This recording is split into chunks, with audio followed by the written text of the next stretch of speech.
Pose with the bands. Pose with the pose with the pose with the bands. Pose with the pose with the pose with the bands. Pose with the bands. Pose with the bands.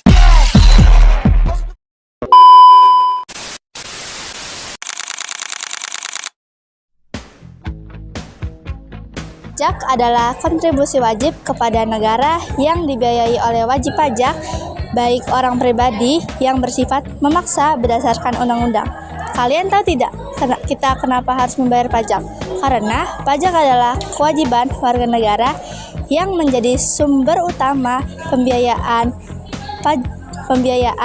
pembangunan layanan publik dan membantu masyarakat yang membutuhkan.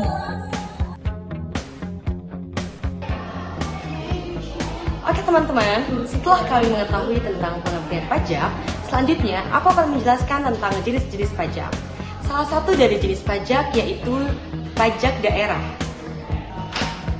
Pajak daerah terbagi menjadi dua macam.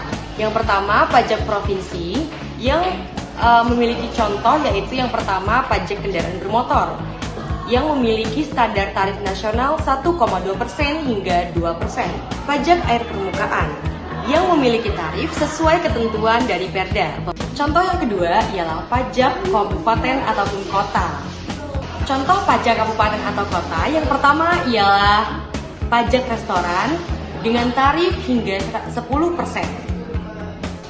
Contoh yang kedua ialah biaya perolehan hak atas tanah dan bangunan dengan tarif 5% dikali NJOP atau NPOTKP. Nah, teman-teman, selain pajak daerah, ada juga loh jenis pajak yang lebih luas cakupannya, yaitu pajak negara. Pajak negara sering juga disebut sebagai pajak pusat. Pajak pusat adalah pajak yang dipungut oleh pemerintah pusat melalui Direktorat Jenderal Pusat dan digunakan untuk membiayai pengeluaran negara secara nasional. Nah, apa saja sih jenis-jenis dan tarif pajak pusat? Yang pertama ada pajak penghasilan. Pajak penghasilan tarifnya sebesar 5 hingga 35%. Yang kedua ada pajak pertambahan nilai, tarifnya sebesar 11%. Yang ketiga ada pajak penjualan produk barang mewah, tarifnya sebesar 10 hingga 200%.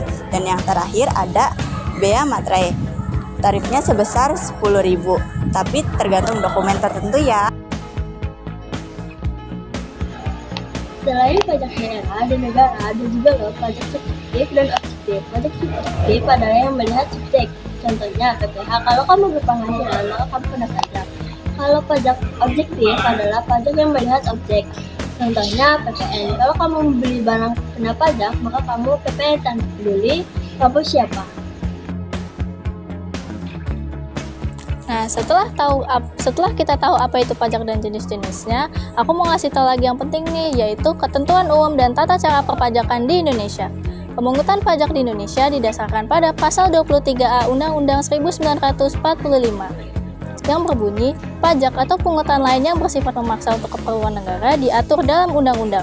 Undang-undang yang mengatur teknis perpajakan di Indonesia yaitu Undang-Undang Nomor 6 Tahun 1983 KUP dan Undang-Undang Nomor 7 Tahun 2021 tentang harmonisasi keteraturan perpajakan. Pajak juga mempunyai wajib pajak. Ya, wajib pajak adalah orang pribadi atau badan yang wajib membayar pajak sesuai dengan syarat subjektif dan objektif. Kewajiban wajib pajak yaitu mendaftarkan diri untuk mendapatkan NPWP, mencatat atau membukukan hasil laporan usaha, dan yang terakhir yaitu menyetor, membayar, dan melaporkan hasil pajak. Yang selain mempunyai kewajiban, wajib pajak juga mempunyai hak, yaitu berhak mengajukan banding jika tidak sesuai dengan ketetapan pajak. Yang kedua, mengajukan restitusi. Yang ketiga yaitu mengakses layanan perpajakan. Di dalam sistem perpajakan juga terdapat 4 asas pemungutan, yaitu yang pertama asas keadilan, yang kedua asas kepastian hukum, yang ketiga asas kemudahan, dan yang terakhir asas efisiensi dan efektivitas.